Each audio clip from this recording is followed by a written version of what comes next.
Hello my dear students, welcome to the Shubh classes. आज हम start करने जा रहे हैं क्लास 8 की एनसीईआरटी बुक की एक्सरसाइज 15.1 क्वेश्चन नंबर 5। ठीक है, 15.1 का क्वेश्चन नंबर 5 आज हम स्टार्ट करने जा रहे हैं। हम आप लोगों को ये क्वेश्चन ग्राफ कॉपी में बता रहे हैं ताकि आपको ज़्यादा क्लियर समझ में आए। ठीक है, इसका ए पार्ट हम पहले सॉल्व करेंगे। तो use the tables below to draw linear graphs. हमें लीनियर ग्राफ बनाना है। और लीनियर ग्राफ मैंने आपको पहले ही बताया था कि लीनियर ग्राफ होता है कि जब कोई भी हमारा जो डेटा होता है, जो भी चीज़ें होती हैं वो घटती बढ़ती रहती हैं, तो वो हमारा लीनियर ग्राफ में जाएगा। और लाइन ग्राफ में क्या होता है, या तो घट ही रही होती हैं या तो बढ़ ही रही होती हैं। मतलब एक मतलब सीरियल, मतलब उसमें कांस्टेंट मतलब होता है, चाहे तो ऐसे बढ़ रहा हो चाहे ऐसे घट रहा हो, वो हमारा जो है लाइन ग्राफ में जाता है। तो यहाँ हमें ड्रॉ करना है लीनियर ग्राफ। तो सबसे पहले तो हम X axis and Y axis को बना लेते हैं।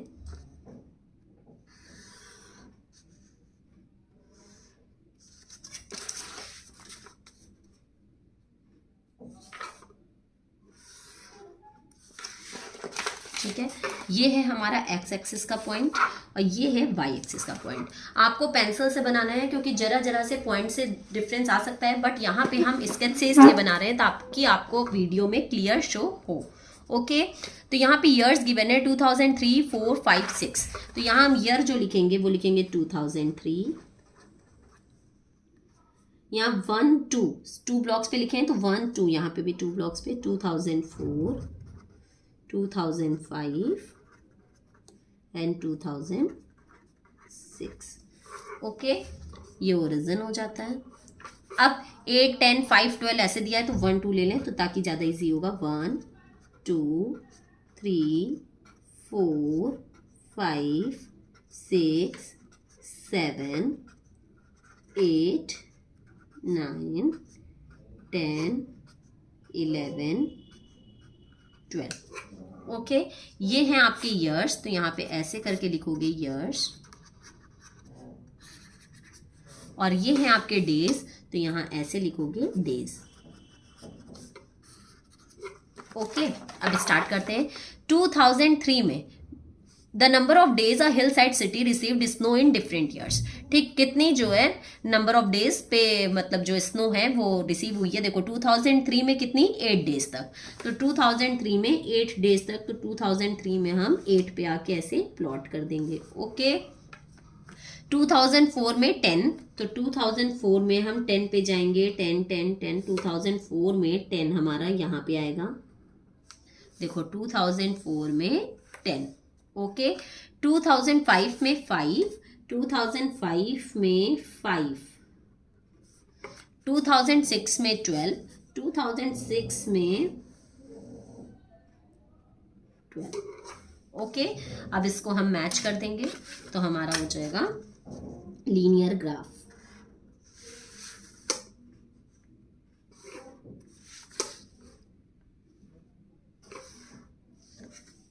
ओके, ये हो गया हमारा लीनियर ग्राफ। ये हो गया 5th का ए पार्ट। ठीक है, अब हम आते हैं बी पार्ट पे।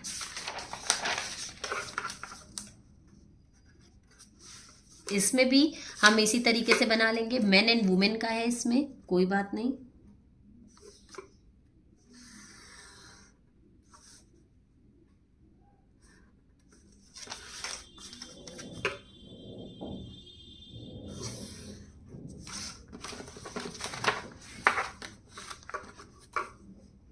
वन से स्टार्ट करना है। 1, 2, 3, 4, 5, 6, 7 आ जाएगा। 7 तक का बनाना है ना, लास्ट 7 है। तो ये हो गया एक्स एक्सिस और ये हो गया, इसमें हमें 14 तक कम से कम जाना है। तो 1, 2, 3, 4, 5, 6, 7, 8, 9, 10, 11, 12, 13, 14। ठीक है, आ जाएगा। ये हो गया आपका वाई एक्सिस। ठीक है, इसमें ईयर हम बना लेते हैं 2003, 4, 2 ब्लॉक्स पे बनाते हैं, इसको हटा दो, यहाँ बनाओ 2003, 2004, 2005, 2006 एंड 2007। ओके, इससे मतलब नहीं है। 3, 4, 5, 6, 7। और अब आते हैं मेन एंड वुमेन। तो मैन एंड वुमेन का इसी में रहेगा, ये आपके हो जाएंगे मैन एंड वुमेन।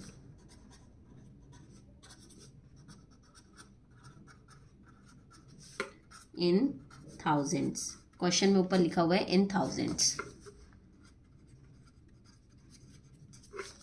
ठीक है, और यहाँ पे डेटा लिख लेते हैं 1 2 3 4 5 6 7 8 9 10 11 12 13 14। ठीक है, चलो सबसे पहले मेन का बनाते हैं। तो मेन में है 12, 2003 में 12, तो 2003 में 12, 2003 में 12 पे आ गए मेन पे। 2004 में 12.5, तो देखो 2004 में 12.5 कहाँ होगा, 12 एंड 13 के बीच में। तो ये रहा 12, ये रहा 13, तो 12 एंड 13 के बीच में देखो एक ये वाली लाइन होती है जो 5 को रिप्रेजेंट करती है। तो 2004 में हो गया 12.5। 2005 में 13, 2005 में 13, 2006 में 13.2, 2006 में 13 का ये रहा, और उसमें 0.2, तो ये छोटी छोटी जो इसमें लाइन होती है ना, ये 1 2 को रिप्रेजेंट करती है, 1 2, ये हो गया 13.2। इसीलिए मैंने कहा पेंसिल से बनाना जरूरी है। अब देखो मैंने जब 2 पे पॉइंट लगाया ना, तो ये ऊपर नीचे 2 लाइन को कवर कर दिया, बट आपको पेंसिल से करना है तो ऐसा नहीं होगा।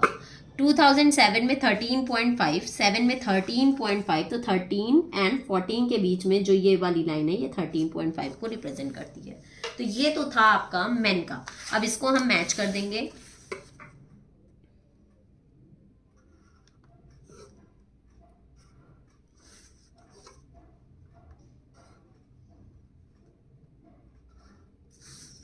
ये हो गया मेन का।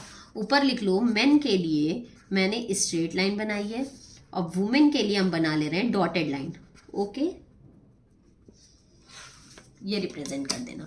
वुमेन का देखो 11.3 है 2003 में, 2003 में 11.3, 1 2 3, ये हो गया 2003 का 11.3। 2004 में 11.9, तो 2004 में ये है 11.9 होगा ये। ठीक है, देन 2005 में 13, 2005 में 13,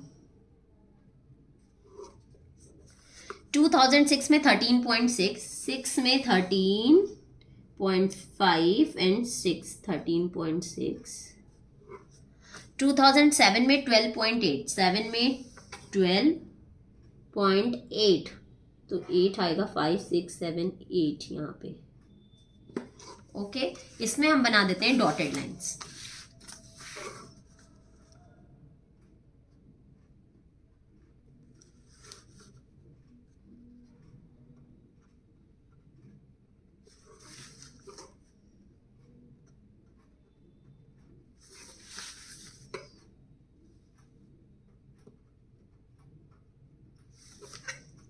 ठीक है, ये हो गया वुमेन का, और जो भी डेटा रिप्रेजेंट करना था वो मैंने इस पे रिप्रेजेंट कर दिया। ठीक है, तो यहाँ पे आपका क्वेश्चन नंबर 5 का ए एंड बी पार्ट खत्म होता है। बस अब इसमें और कोई पार्ट नहीं है। हमें मतलब लग रहा है कि आप लोगों को कायदे से समझ में आ गया होगा। ये हम लोगों ने यहाँ पे ये नहीं लिखा कि ईयर है, ये सब रिप्रेजेंट करना बहुत जरूरी है। ये नहीं कि केवल ग्राफ बना दिया काम खत्म। X axis, Y axis, X axis पे जो भी आपके ने लिखा है, वाई एक्सिस पे एक्स पे आपने क्या माना है, वाई पे आपने क्या माना है, और उसके बाद प्लॉट करना है। अब जैसे यहाँ पे मैन एंड वुमेन दोनों प्लॉट करना था, तो मैन को मैंने स्ट्रेट लाइन से किया है, तो ऊपर लिखेंगे मैन के लिए स्ट्रेट लाइन एंड वुमेन के लिए डॉटेड लाइन्स। ठीक है, now let's move on question number 6।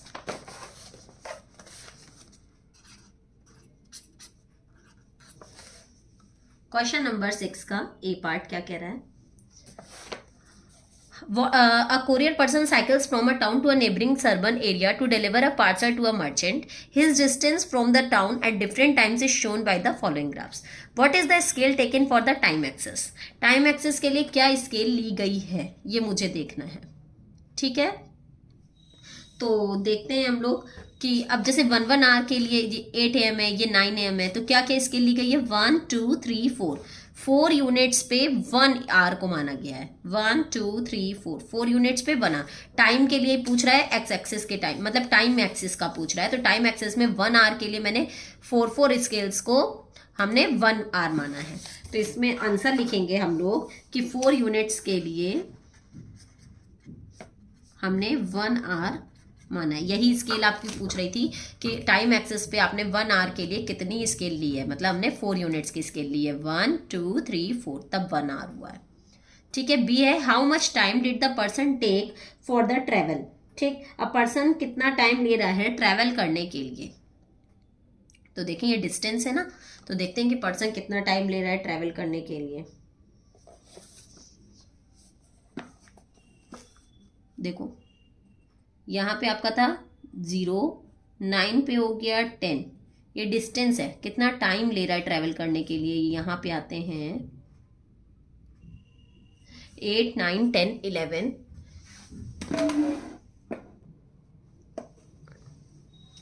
कितना टाइम पर्सन ले रहा है ट्रैवल करने के लिए। ठीक है, तो देखो यहाँ तक की इसकी डेस्टिनेशन थी, जहां इसको पहुंचना था, इतना 22 किलोमीटर का डिस्टेंस इसको लेना था। तो इसने यहाँ तक पहुंचने में कितना टाइम लगाया, तो 8 बजे ये चला था 8 AM पे, और पहुंच कितनी देर में रहा है, ये देखो यहाँ पे 11 और 12 के बीच में, दैट इज 11:30 AM पे पहुंच रहा है। तो 8 बजे चला, 11:30 पे पहुंचा। ठीक, तो कितना टाइम उसने लिया, 8 to 11:30 के बीच कितना टाइम हो जाएगा, 8 AM to 11:30 AM, इसके बीच कितना टाइम हो जाएगा, 9 10 11, 3.5 घंटे का टाइम हो जाएगा। ठीक है, तो 3:1/2 आवर का इसने टाइम लिया है। ओके, अब इसके सी पार्ट पे आते हैं। सी पे क्या कह रहा है, how far is the place of the merchant from the town. Town से उसकी मतलब जो प्लेस थी वो कितनी दूर थी, तो कितनी दूर थी, यहीं तक का उसको जाना था, मतलब कि 22 किलोमीटर्स थी। यहाँ दिया है कि किलोमीटर्स में, तो 22 किलोमीटर की डिस्टेंस थी। कितनी दूर था, 22 किलोमीटर। डी पार्ट है, did the person stop on his way, explain. क्या पर्सन रास्ते में रुका भी है, उसे एक्सप्लेन करो। तो हम देख रहे हैं यहाँ तो बढ़ रहा है, फिर यहाँ भी बढ़ रहा है, फिर यहाँ देखो यहाँ सेम है, डिस्टेंस सेम है, मतलब कि यहाँ रुक गया है, तो उसे एक्सप्लेन करना है। तो मुझे यहाँ पे यही शो करेंगे कि 10 से 10:30 AM तक वो रुक गया था, क्योंकि ये जो हॉरिजेंटल लाइन है ना, ये हमें रिप्रेजेंट कर रही है कि ये यहाँ पे रुका हुआ था। तो 10 to 10:30 AM पे वो रुका है, 10 AM to 10:30 AM पे वो रुका है, और ये इंडिकेट कर रहा है, this is indicated by horizontal line.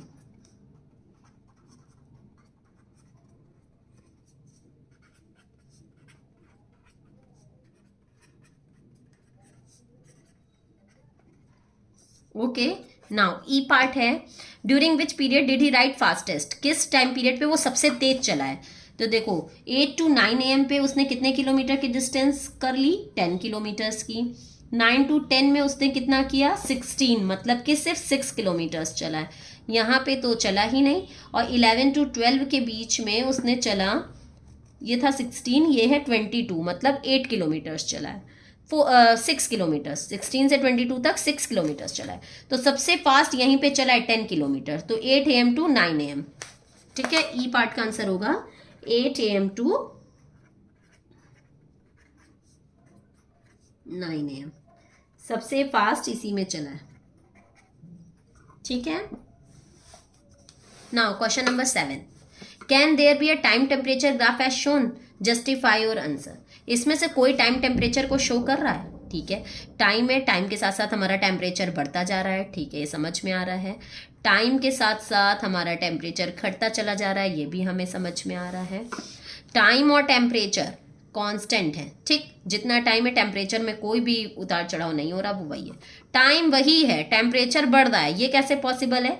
अगर हम 8 बजे की बात करें तो 8 बजे क्या टेम्परेचर ऑटोमेटिक बढ़ता चला जाएगा। अगर 8 बजे हमारा टेम्परेचर 25 डिग्री सेंटीग्रेड है, तो हम जब टाइम बढ़ेगा 8:05 होगी, 8:10 होगी, उस हिसाब से टेम्परेचर घटेगा बढ़ेगा। भाई 8 ही बजे 25 डिग्री सेंटीग्रेड, फिर 8 ही बजे 26, 8 ही बजे 30 degree centigrade, how is it possible. Same time पे टेम्परेचर कैसे बढ़ सकता है। जब टाइम बढ़ेगा तभी टेम्परेचर बढ़ेगा या घटेगा, टाइम ही नहीं बढ़ रहा है, केवल टेम्परेचर बढ़ रहा है, तो ये नहीं पॉसिबल है। तो थर्ड पार्ट के लिए लिख लोगे इट इज नॉट पॉसिबल। ठीक है, क्वेश्चन नंबर 7 का थर्ड पार्ट के लिए लिखोगे इट इज नॉट पॉसिबल। बाकी के लिए तो ठीक है, लेकिन थर्ड पार्ट के लिए नहीं ठीक है, क्योंकि टाइम के साथ साथ टेम्परेचर इसमें बढ़ रहा है, ठीक है, टाइम के साथ साथ इसमें टेम्परेचर घट रहा है, ये भी ठीक है। यहाँ पे टाइम बढ़ रहा है लेकिन टेम्परेचर सेम है, ये भी ठीक है। भाई 8 बजे भी 25 डिग्री सेंटीग्रेड, 9 o'clock पे भी 25 डिग्री सेंटीग्रेड, कोई बात नहीं, टेम्परेचर सेम है, ऐसा हो सकता है। बट टाइम ही ना बढ़े, सेम टाइम पे टेम्परेचर कैसे बढ़ सकता है, ये नहीं पॉसिबल है, तो it is not possible. Okay, तो यहीं पे आपकी एक्सरसाइज 15.1 खत्म होती है।